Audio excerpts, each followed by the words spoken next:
Very well. Let this abomination unto the Lord begin. Welcome to Nerd Stories and Other Geeky Rants, brought to you by 3D or 2D.com. Engage. It's a negative force coming in on a positive force because it's a third dimension. This is becoming a speech. You're the captain, sir. You're entitled. Let the geeks will. Geeks will. We will inherit the earth. You think your Commodore 64 is really neato? What kind of chip you got in there, a Dorito? Let the nerds take over! Okay, welcome to a new episode of Nerd Stories and Geeky Rants. It's been a while. Yes, it's been a while. In fact, I think the last stories we did was on the Marvel topic. So, this is also going to be in Marvel. This is going to be about the MCU TV and just overall MCU in the future, the Marvel Cinematic Universe, just in case you don't know what we're talking about. So, James, you pretty much caught up with the MCU TV now, right? Yes, besides Agent Carter. Now, the reason why I have not watched Agent Carter is not because I specifically hate it or anything. I've actually only seen clips of it. And the reason why this is because Agent Carter is not on Hulu, it's not on Netflix, it's not on, I don't know, it's not on anything.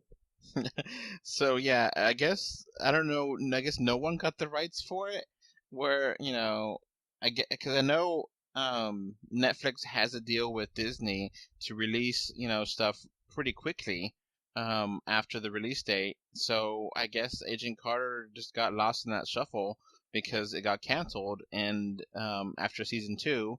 And it's kind of unfortunate because I did really like the show. It was kind of fun because they did have the Tony Stark's dad from the movies being in this, and then they did have Agent Carter herself, and they did have a Jarvis, and it had some of the 40s kind of mysteries, and I think it looked fantastic, and I really liked how it worked, and it kind of ended with a cliffhanger, kind of, that there's more to the story, so that didn't get resolved, which is kind of sad. But I've watched all the shows and all the movies until this point in time, which we're recording this on July 2nd, 2017. August, we're going to have Defenders, and we're going to have Inhumans as well. In September. And Cloak and Dagger's coming out sometime soon, right? Yeah. Did you ever see the trailer for that? No. I'm just not a huge fan of the concept. It's kind of like mutants, but not really. And it's like, yeah. Yeah, I saw the trailer for it, and I wasn't really too happy with that either. That's coming 2018, so that's next year. So basically, it's like a couple, and one of those kind of teenage love story things where they're both, hates how life is and dramatic, and they both have powers and they're together, and I don't care. Yeah, I don't like it. So much. We used to bash, Most Wanted's terrible. I'd much rather have Most Wanted, because I like those characters. So that's interesting, because Most Wanted was a spin-off idea, which didn't actually happen. Which we will talk about how awkward that was, because they were like, alright, we're leaving the show, then we're gonna come back, because spin-off, and then they just disappeared because their show was never made. Which is actually good, because that show didn't have enough to stand on, I think. I may disagree, because Agents of S.H.I.E.L.D. had that problem, too. Yeah. But, the Marvel Universe is big. There's a lot of places to cover, Okay. But yeah, so far, we have one canceled show, and I don't believe that we can even count Damage Control. Like, what the heck was that? I don't even know. Do you know what Damage Control was? No. Okay, well, ABC planned to do Most Wanted, and then they also wanted to do a spinoff called Damage Control, and basically all it was like a show that had to deal with people cleaning up superheroes' messes. You know, That's all. it's funny because DC had their own show on NBC. It was called what was it called? Powerless, and it was at first it was like an insurance company, and they're trying to, the first pitch of it was the insurance company, and trying to buy insurance for superhero damage, and then the actual show became about DC and a sub company called Wayne Tech, not the main Wayne Tech, but they invented inventions for people, and I didn't think it was that great of a show. I thought it was okay. It had one season on NBC, and I think it had potential, but it wasn't there. So it's kind of that happened too, and that's not part of the DC TV universe. It's its own thing, So anyway, so this is, kind of talking about this podcast will be just kind of spoilery for the shows. We're not going to go into super duper spoilers on each show because there's a lot to go on. We're talking about each show really quickly. So let's go on with the newest and go backwards. So Iron Fist. What'd you think of Iron Fist? Oh, okay, Iron Fist, and you forgot to mention Luke Cage, because those are the two shows. Mm-hmm. Yes, there's Luke Cage, and then there's Iron Fist. Well, let's start with Luke Cage. So, Luke Cage, I don't know, it was really boring. Yeah, Luke Cage was really slow, and it felt like it was dragging, and it really felt like... Yeah, it's, it doesn't really feel like a Marvel show. Like, I used to complain, that Jessica Jones was slow, oh, this is a slow show, but no, Luke Cage actually makes me appreciate Jessica Jones more, just in this, yeah, just because of okay, you got slow and then you got Luke Cage. Well, but yeah, it's not a bad show. It's not bad. No, I think Luke Cage is bad. No, wait. Hold on. Let me clarify. The first half or so is not bad. I think the second half with his brother is just straight cheese. It's just over the top, Yeah, they had a good villain there, and then they killed him off, and it made kind of a shocking thing, and then another villain came by, and he was so bad. It was so corny. Well, it's so corny. It's oh, he's Luke Cage's brother, and he's got tech, which I kind of thought was cool because they said that he got it from Hammer. Okay. And that was kind of do you remember Hammer? I think I remember. He was in Iron Man 2. Okay. So it's kind of like an obscure reference because it was only featured really in one film. But yeah, so they say that, Hammer, and things. So, yeah, it was just really cheesy. At the end, of course, they say, oh, well, we're gonna give him the serum too.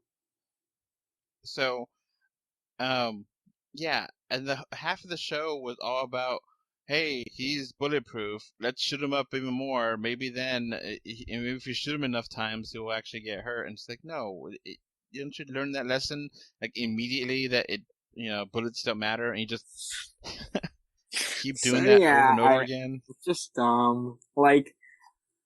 I think that he worked better as a supporting character, but because I really liked him in Jessica Jones, actually. Yeah. Yeah, but and it was kind of yeah. I did like the what is it? The character that was I guess a city council member that was corrupt, and that was good. And I did like that they actually showed his origin in jail and getting the chemicals, and that should have been that was cool. There's bits and pieces of it, but I'd actually have to say that it's the weakest. Oh show. Yeah, I think definitely. Easily.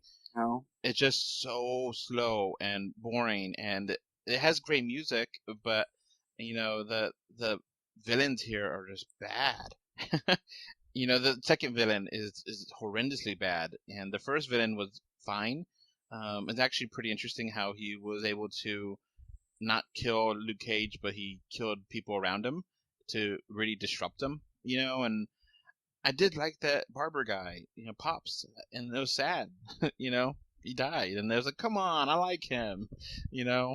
So I really think Iron Fist got the shaft. Yeah, I really don't know why it's received so much negative criticism. I don't get it, honestly. Like, the acting is not that bad. It's not.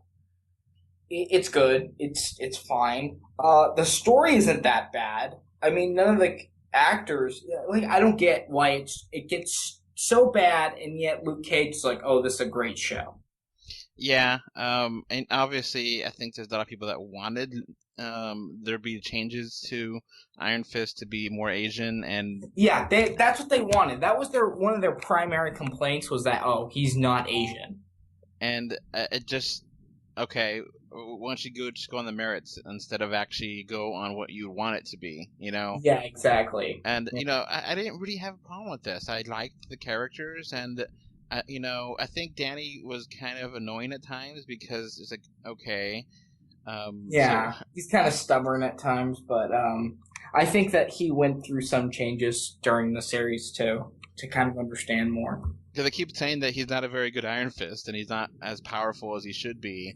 Yeah, yeah, it kind of gets annoying, but I mean, I think that by the end, he really gets kind of a better grasp of his power.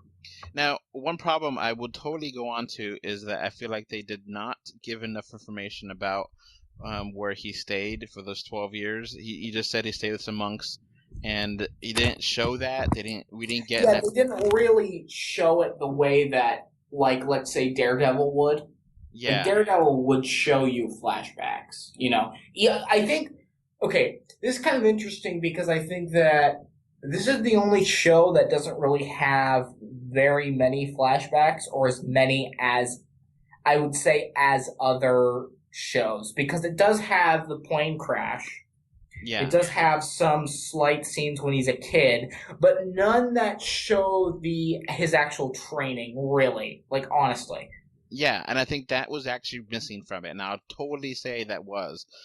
That's a legitimate criticism of this because it's not a really well-known character, and they didn't give that backstory, and this is supposed to be season 1, and I would have wanted to know more about that monk, life and how that worked, and, give an episode or two in that, that would have been really good, And I think part of me is kind of getting tired of the Hand being a villain. I just don't care about them. They're just generic ninjas to me. What do you think about the Hand? Okay, I disagree. I think that the Hand in this season, or at least are a lot more fleshed out, and they feel a lot more real, like a real threat and bad than they were in Daredevil. Because Daredevil, they're just goons. They're goons with wearing red. That's all they are. Here, it discusses where they come from. It discusses the training that they go through and how they really kind of indoctrinate people. Yeah, okay, I'll give you that. And I would definitely disagree. I would say that the Hand was very generic before this series, but I'd say that by the end, no, they're pretty fleshed out. They're pretty fleshed out villains. I think where I disagree is that I don't care about them. Like, yes, they're fleshed out. I just don't care. Yeah. Well, you cannot care about them. I'm just saying, they're not just guys that wear red. I do like that they have different parts of the Hand. Some that are quote unquote good, and some that are not. But it's mostly bad. It just basically all be bad, but yeah. So I kind of. One thing that I did enjoy about the series, and some people will say that he's kind of annoying, I thought that I forget his name, but the dad, not the dad, but you know what I'm talking about, right? Was it he keeps coming back to life. He's basically immortal. Yeah, I actually really like the dad character. Yeah. Too. Well, okay. One thing is because I don't know about you, but he has an extremely Norman Osborn feel to me from Spider-Man. That's what he feels like. You know, the businessman that's evil but kind of manipulates people and acts good. That's Norman Osborn. Like, that's Green Goblin.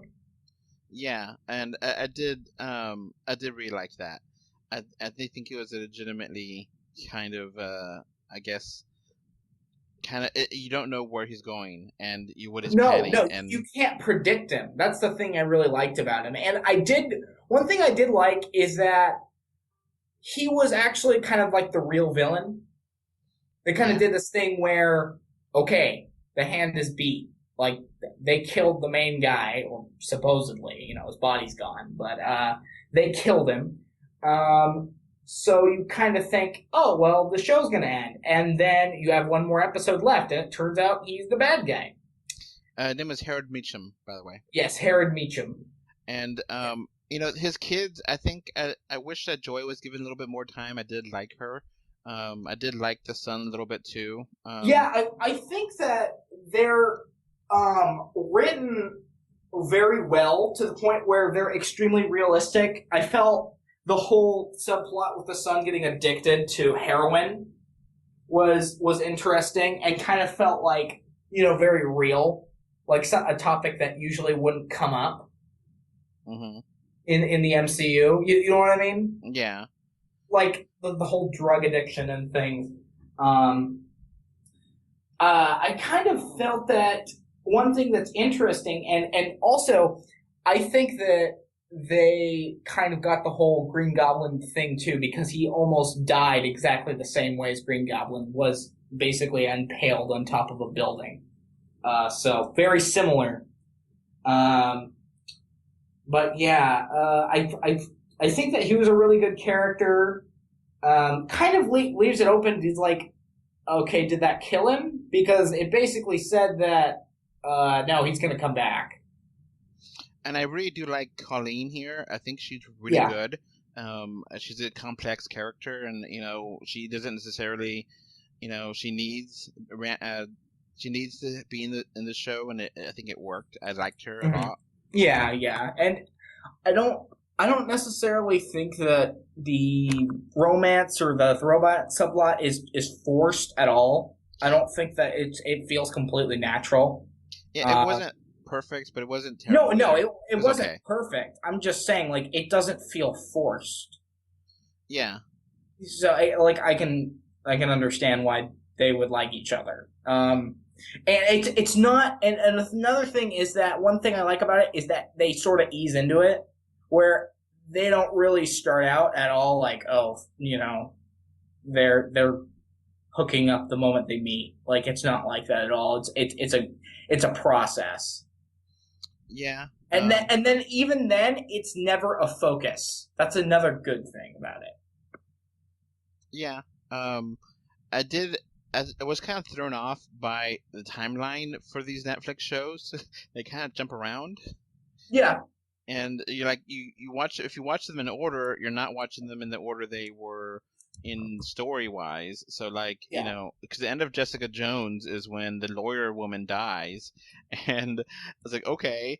And then she's in, you know, Luke Cage, or not Luke Cage, but you know what I mean, in Iron Fist, and it's like, okay, what? Yeah. You know, so that's a problem. I think they could have just been straightforward and just had it go one by one. I do like how Randy actually tried to be a CEO, even though they conspired against them, and had good intentions.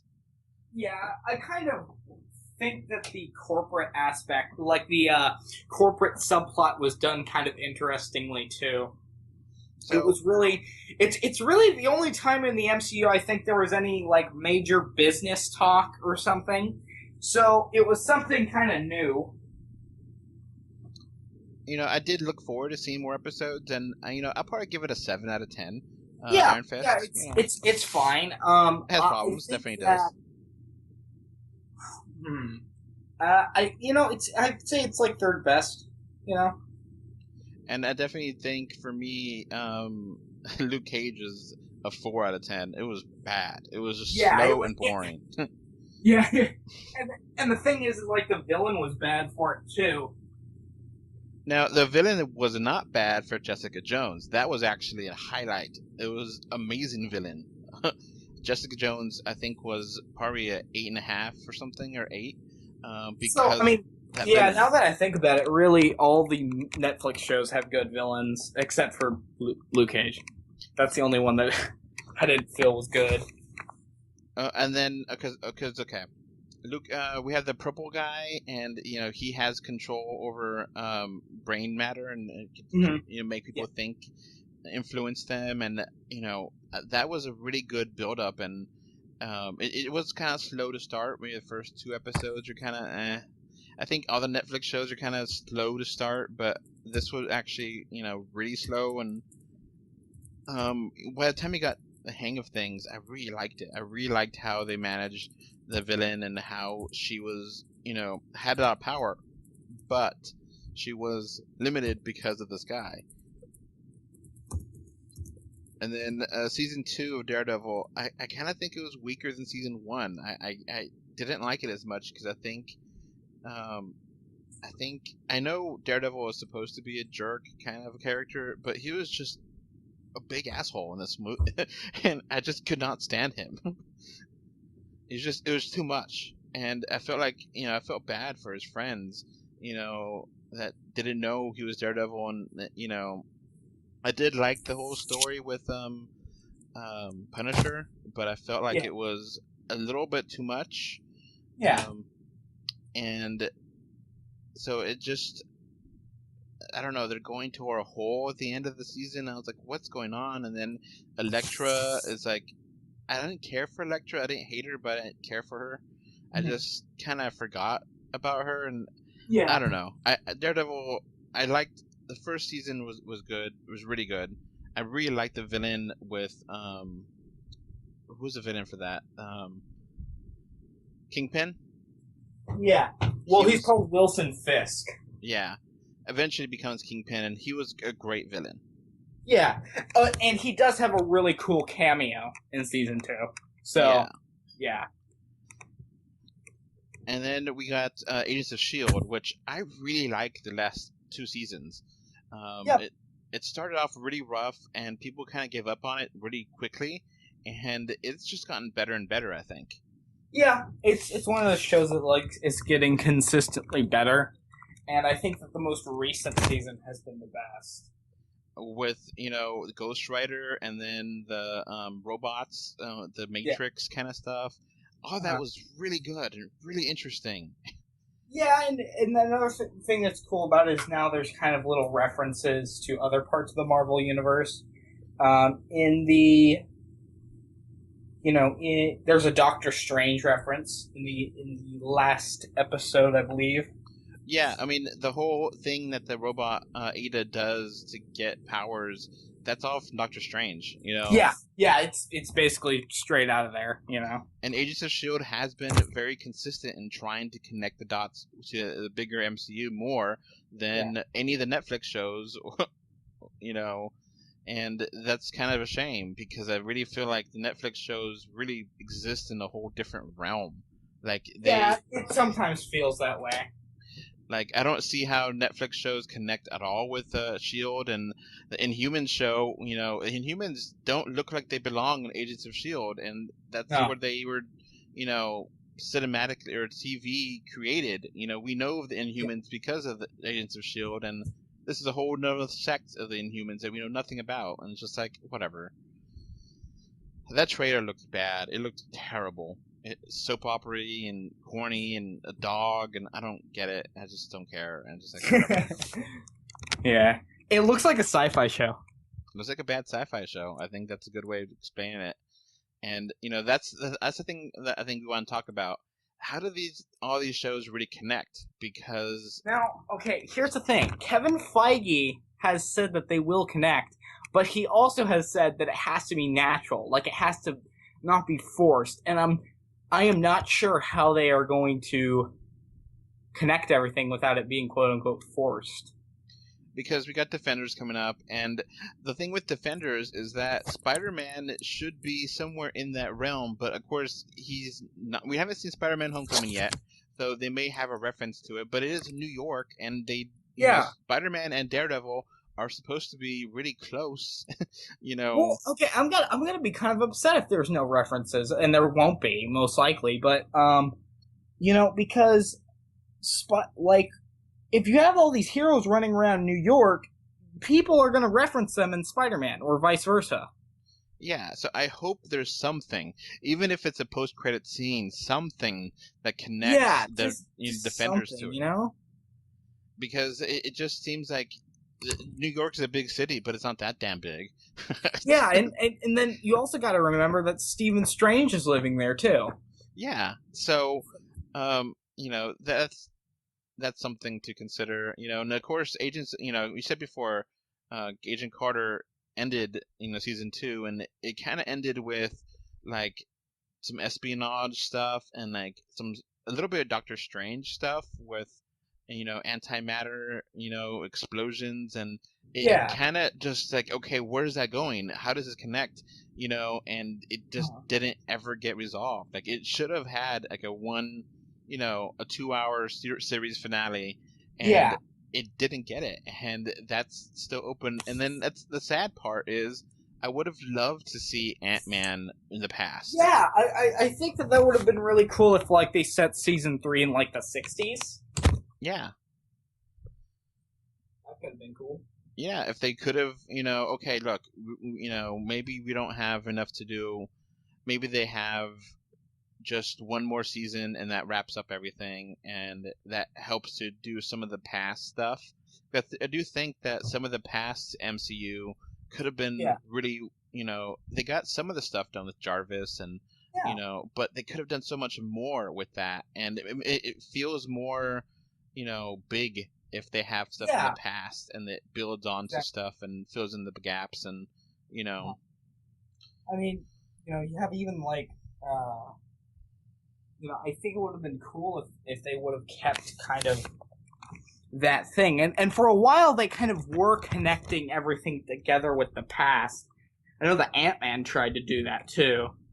So, okay, my problem right now is you have all these properties coming out, you have all these shows, all these movies coming out, and that's great because, you get content year-round to look forward to. So that's good and all.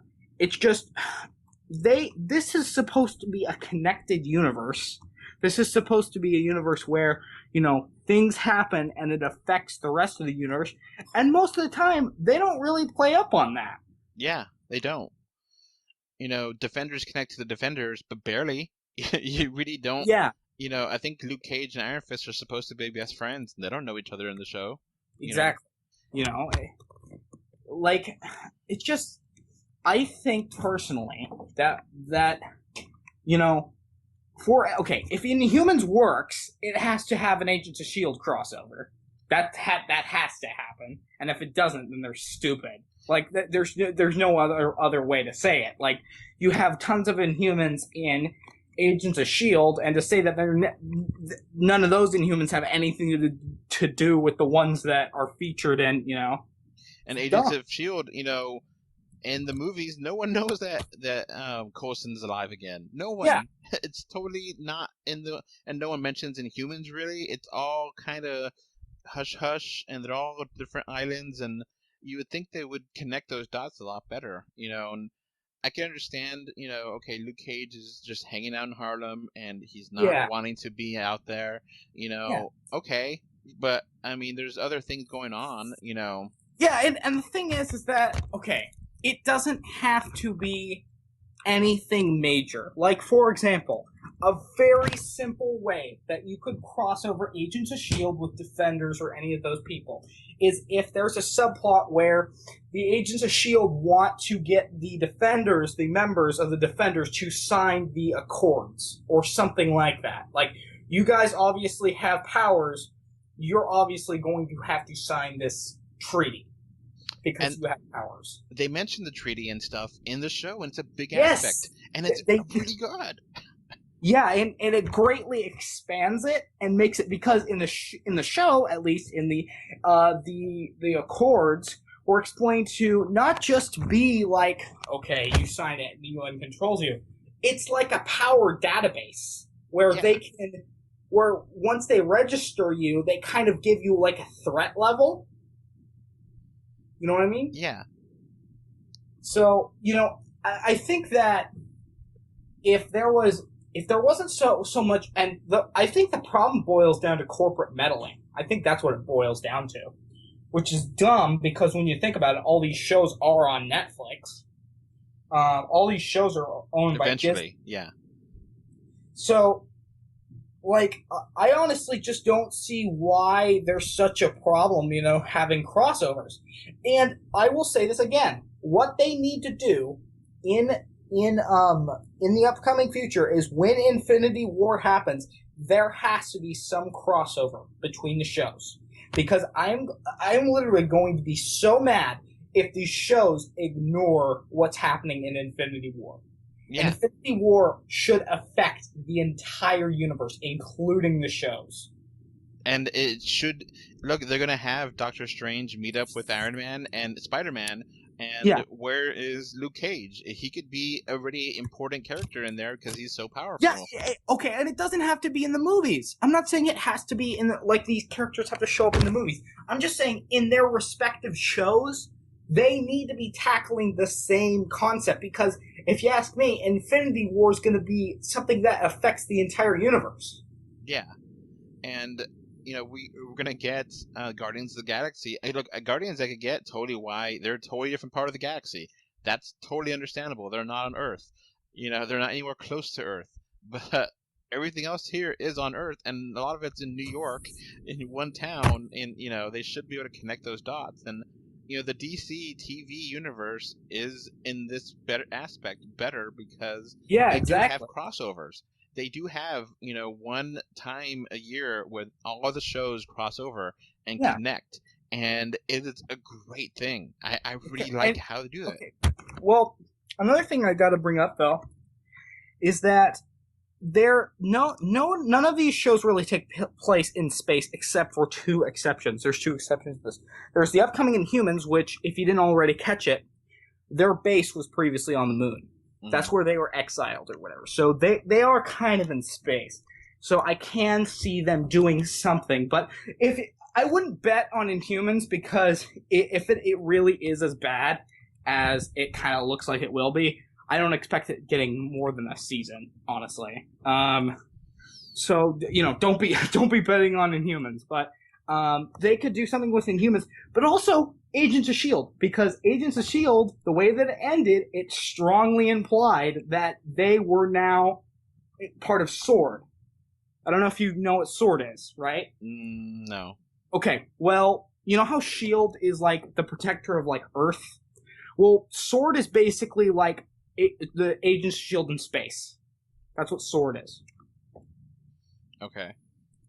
And they kind of imply that Agent Coulson is actually something called the Man on the Wall.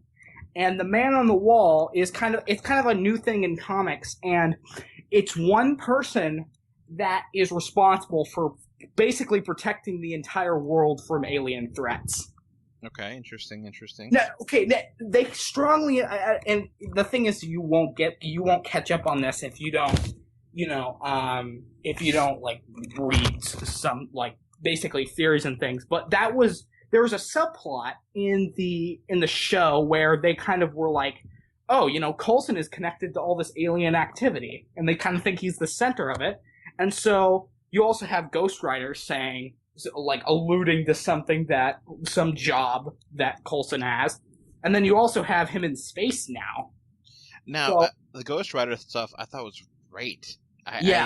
They totally turned around Ghost Rider, which was a really bad movie series, and they made it interesting, and they made it a different character. He doesn't feel the same as the original Ghost Rider in the movie.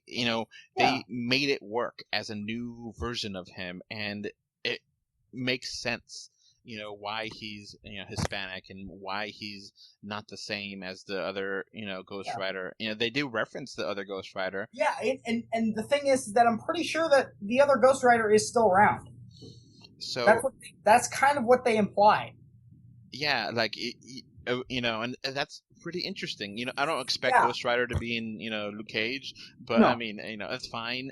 But I do And I think that it would work. It would work fine if they wanted to get him his own show or the original Ghost Rider his own. Like they could do something like that. I mean, okay. Here's the thing. With I've never personally watched Flash, but you have all these different Flashes in Flash, right? Yeah. Well, you could do that in a Ghost Rider show. You can have different Ghost Riders. It's not like people are going to get confused. As long as they make sure that they clearly. But they were clear in this last season of S.H.I.E.L.D. with the Ghost Rider that it's a mantle that is given to people, and the DC TV shows have multiple Flashes. They have crossover events with all the shows, and they are able to do that, walk that thread where everything gets respected.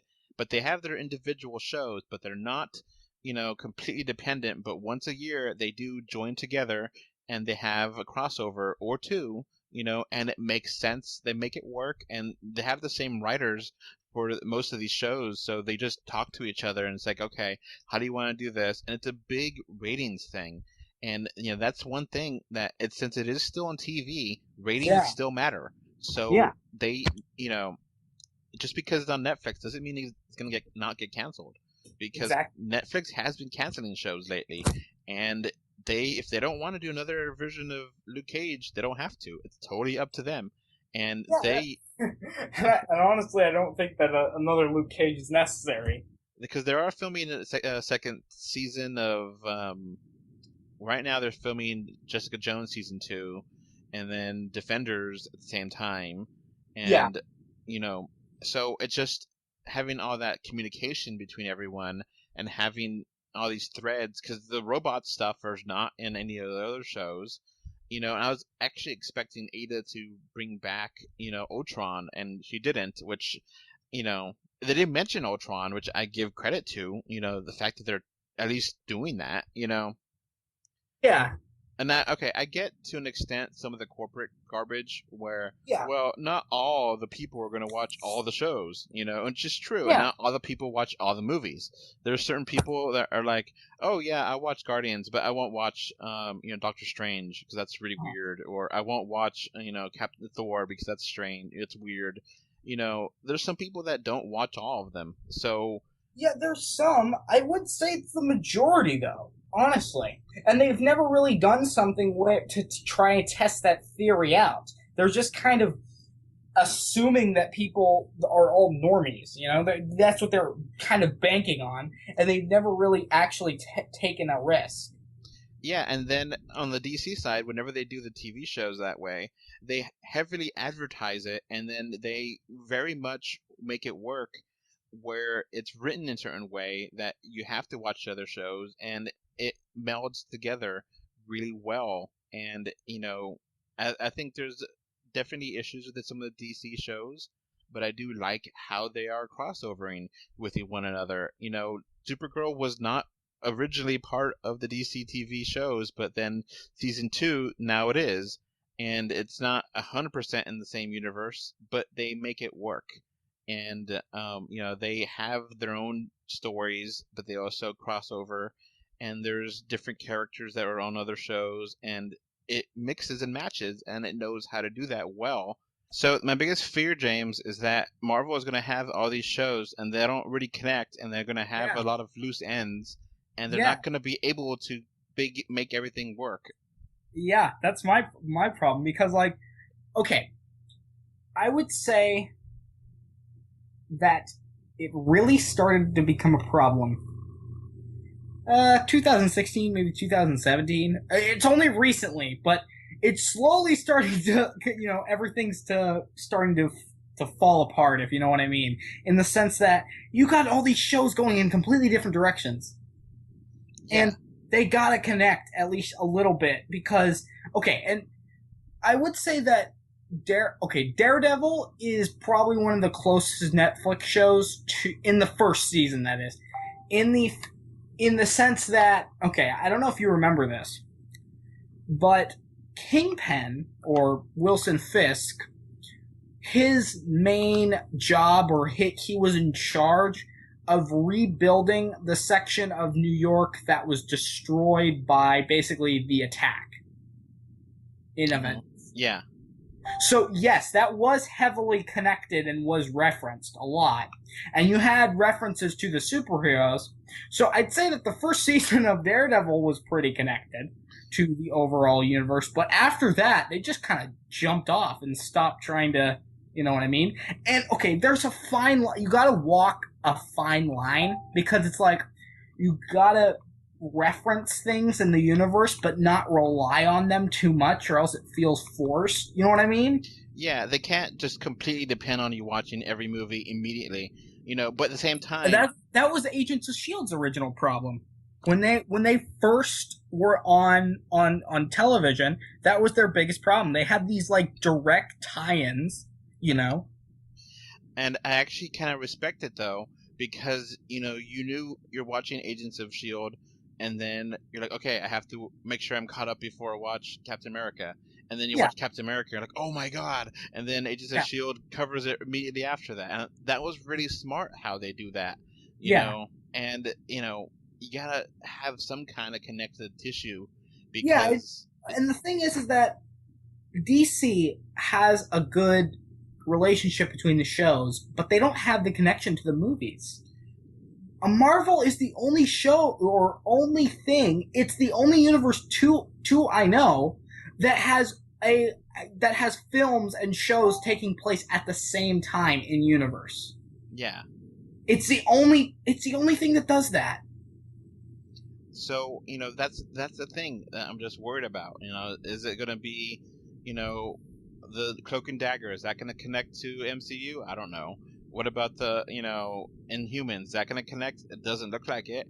And, you're going to have all these things going, and what happens if something does fail? What happens if some of these shows...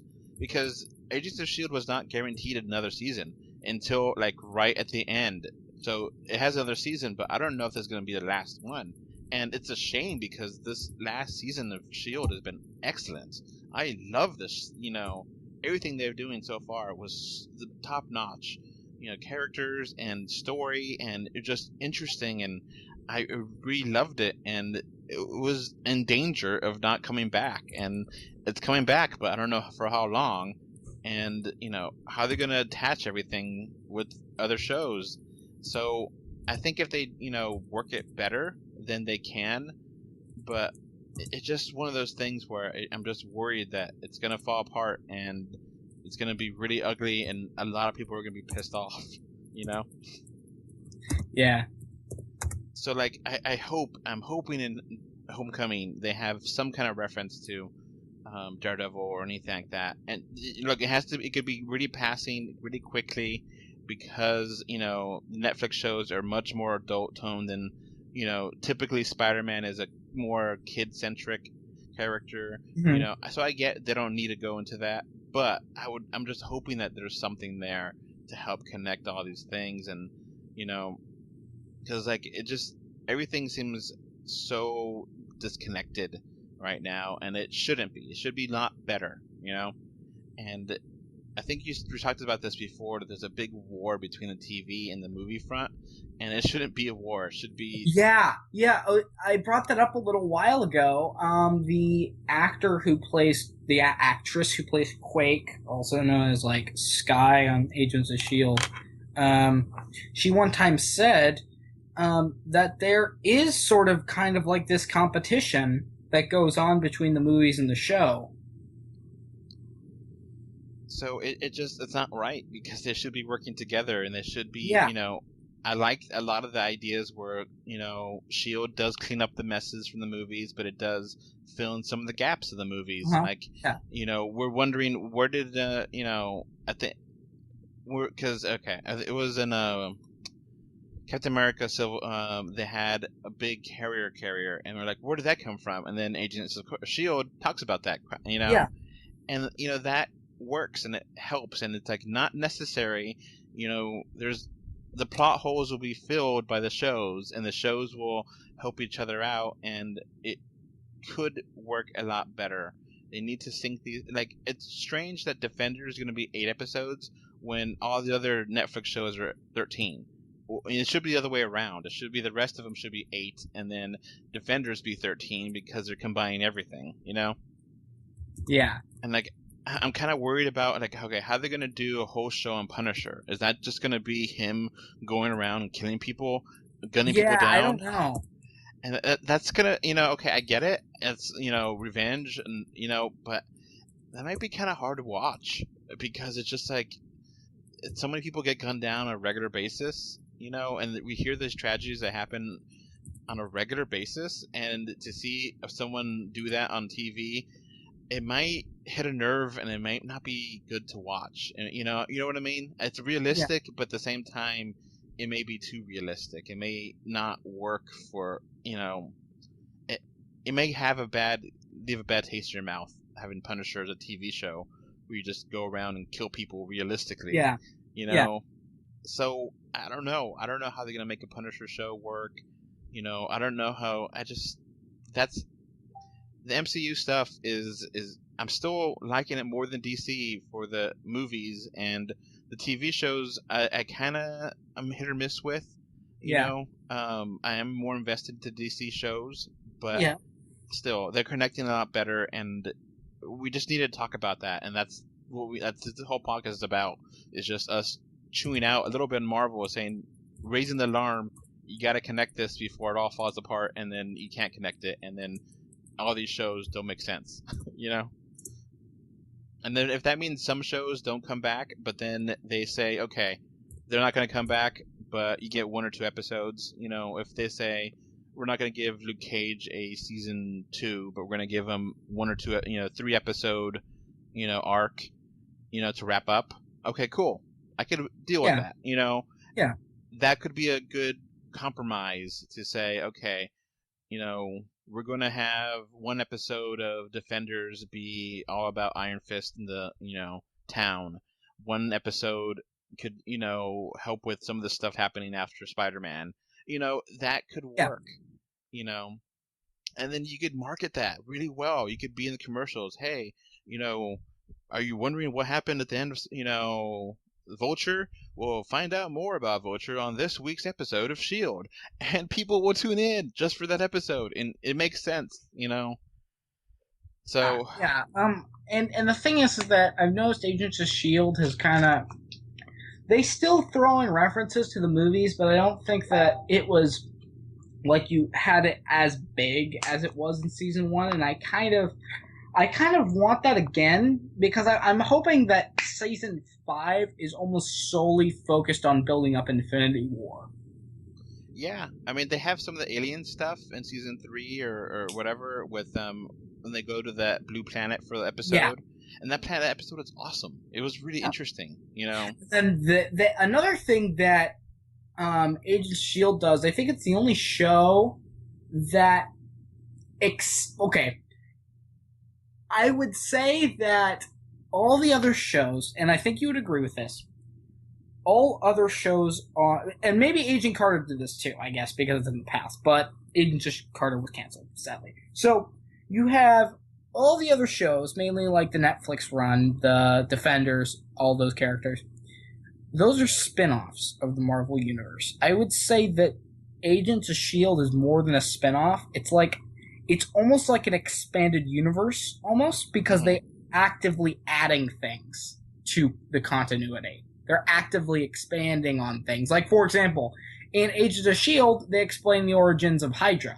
Like, they kind of retcon it and say, Hydra has been around long, long before the Nazis. Yeah. So, that was kind of cool. Yeah, and I think they do a much better job there, and then they have, the stuff with the treaty that they mentioned in Civil War. Yeah. And it makes sense, Yeah. Yeah, it makes sense why, people would oppose that, why humans would oppose that.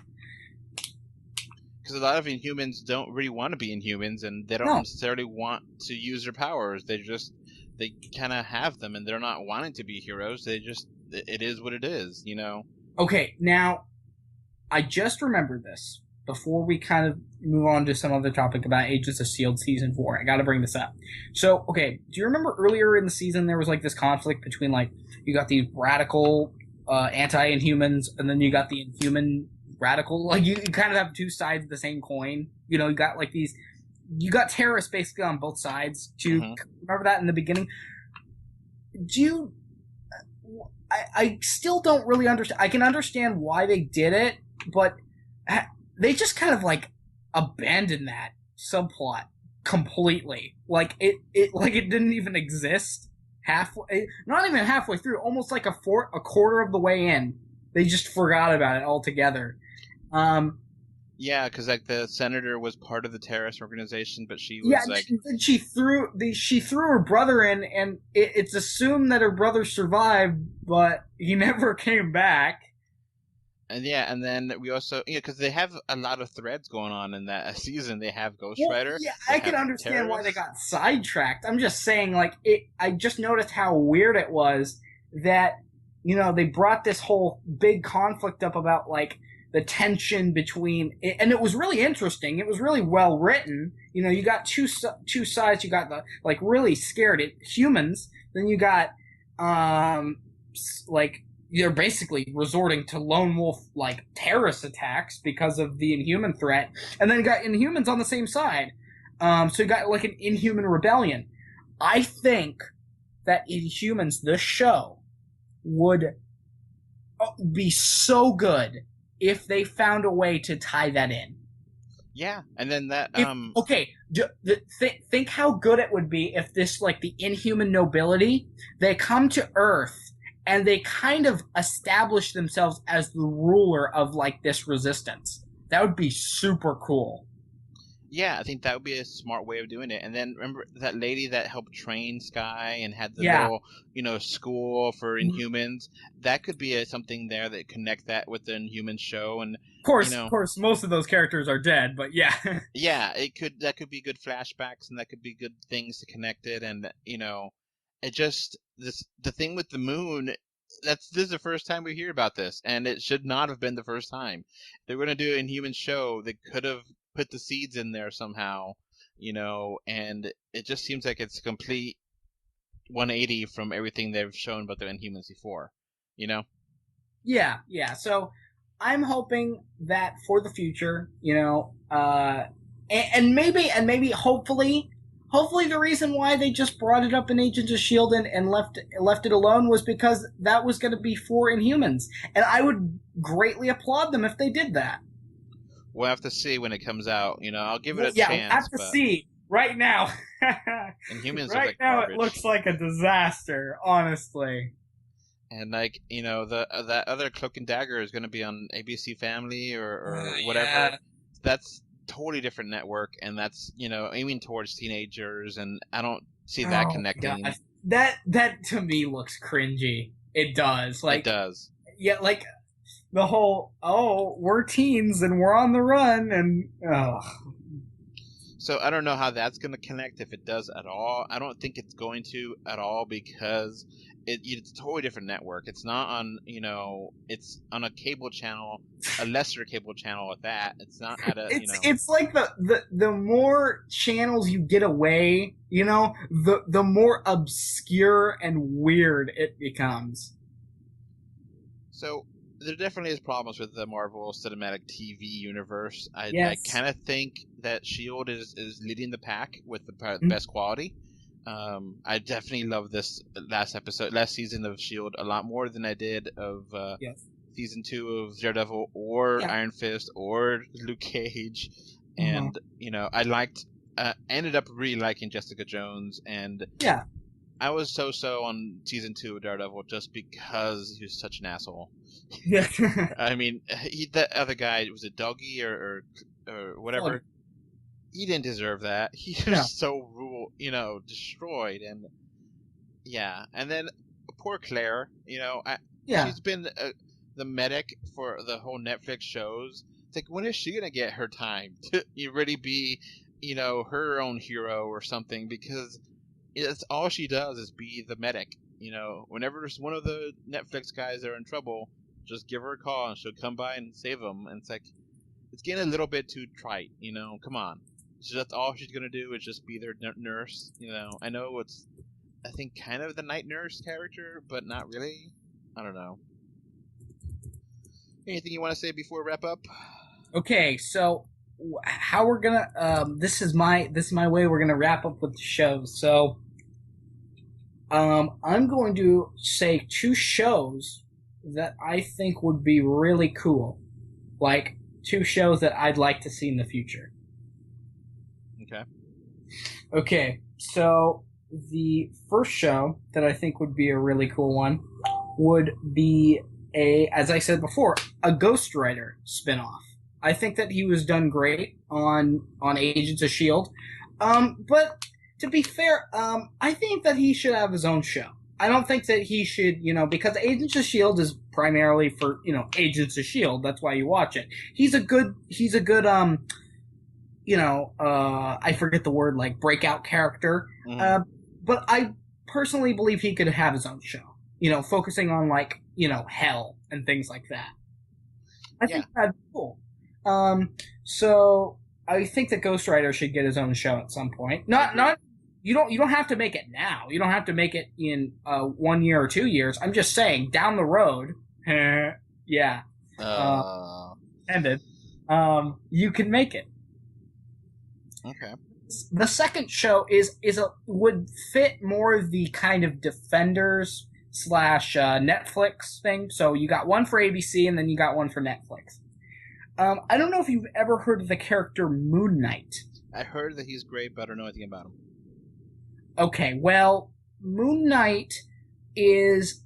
Okay, he's kind of similar to Batman in some ways, but only in the sense that he's rich. So, basically, he is possessed by the spirit of, like, the Egyptian moon god, or something like that. It's something weird.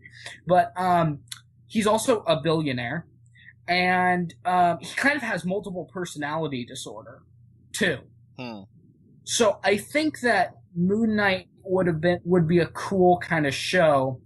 In some iterations of it, his powers are kind of connected to like the moon. Like if it's a full moon, then he's super strong. But like if it's like a half moon, then he's like at half strength.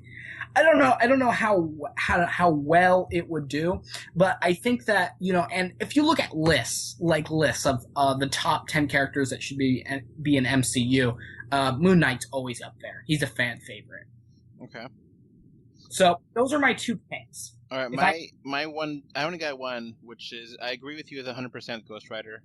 So that I could, and then for me, having a past MCU, it doesn't have to be Agent Carter. It could just be, early S.H.I.E.L.D. or something, or something like that, to help have that past stuff get ironed out, where it's set in the past. Maybe you could have one season in the 50s, one in the 60s, and it explains some of the stuff in Ant-Man, finishes up the story from Agent Carter, which is kind of left hanging, explains some of the stuff for, other characters. We don't get that much information on, we got a little bit on, what's her name? The 2 extra characters, and I can't remember their names off the top of my head. The Arrow guy and Black Widow. Yeah, you mean Hawkeye. We could have some Hawkeye and Black Widow kind of stuff there. Yeah. To help out. And Black Widow should be in Agents of S.H.I.E.L.D. more, and then they should also have with the other character that was helping out. So I think that could be really good. A good past show where it does help to set up things in the future. Yeah, and the cool thing was that, okay, and I don't know how well this would go over. How about you make a prequel? You don't have to use Scarlett Johansson. You can use a younger actor and just say it's her.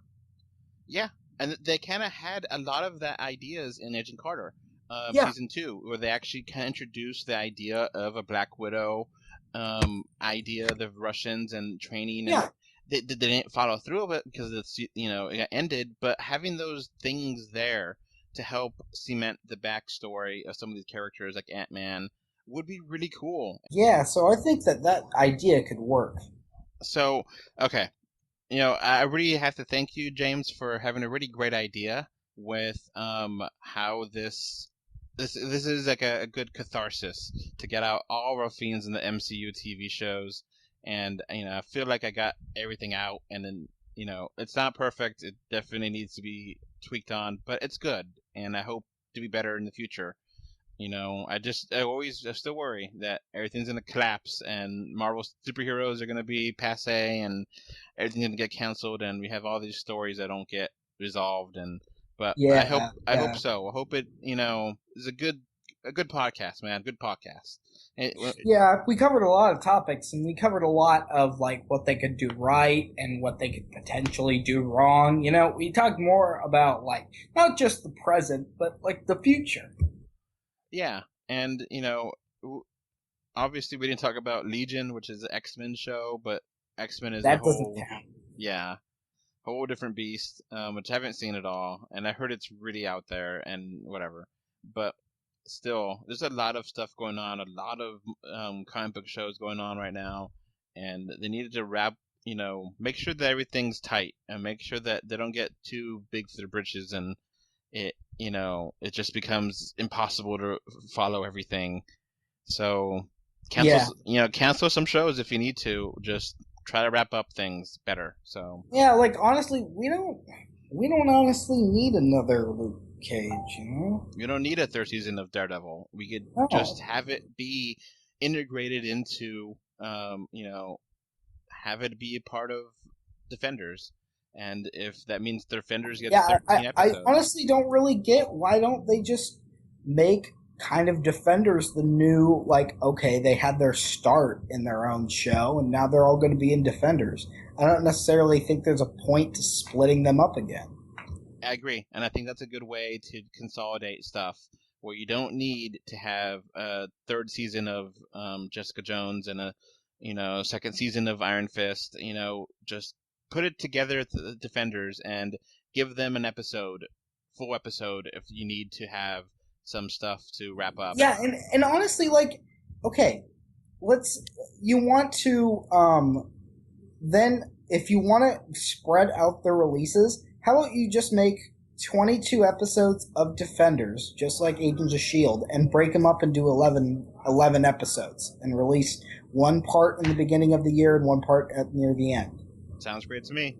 So I don't understand, like, if it's an episode issue, that would be 22 episodes would basically be 2 shows, And then you have 2 or 3 episode arcs for each character.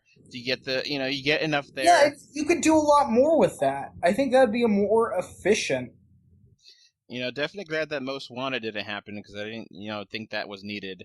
And those characters, I don't know what's going to happen with them. I like those characters, but not enough for their own show. So we'll see. But yeah, it's a good podcast. Any final words, James? Any final words? Just that I hope things stay together and that, they are smart. Yeah. If they want to have, a movie TV show that is just a movie TV show, like they give, just throw it out there. Guardians of the Galaxy TV show, 5 episodes to help fill in some gaps. That could be a good, small thing where you could say, all right, this is not going to be a full season, but we're going to have some stuff here with the actors from the movies. That could be a lot of fun. And that could be something that you could, get your 5 episode arc in and you connect the dots and it makes everything really good. And, have that on Netflix and, maybe have it on ABC first and then Netflix like 2 weeks later. And that way, special Guardians of the Galaxy 5 TV show episodes with all the actors to help get excited for something that could be really great. That could be something they could do. Yeah, and it would be fine. So we'll see. But thanks again for this great podcast idea, James, and good to get it out. Hopefully, maybe in the future we'll do another one, but we'll see how things work out. And I'm looking forward to Spider-Man: Homecoming, and that's where we'll kind of end it. Yep, that's going to be our next movie review, and Spider-Man: Homecoming is going to be coming out next week as we record, and we're going to try to see what it can connect the dots to. Hopefully, it doesn't have 5 post-credit scenes like Guardians 2, but we'll see. All right, bye. Bye. All right, so that's going to wrap up this podcast. Remember to like, comment, favorite, subscribe, love, whatever. Heart it, be something. 3D or 2D.com can be found on Facebook, Twitter, Instagram, YouTube, iTunes, Google Play, Stitcher Radio, and SoundCloud. And if you want to send us email, our email address is email3d or 2d at gmail.com. And thank you again for listening. Bye. Thanks. Bye. Bye, everyone.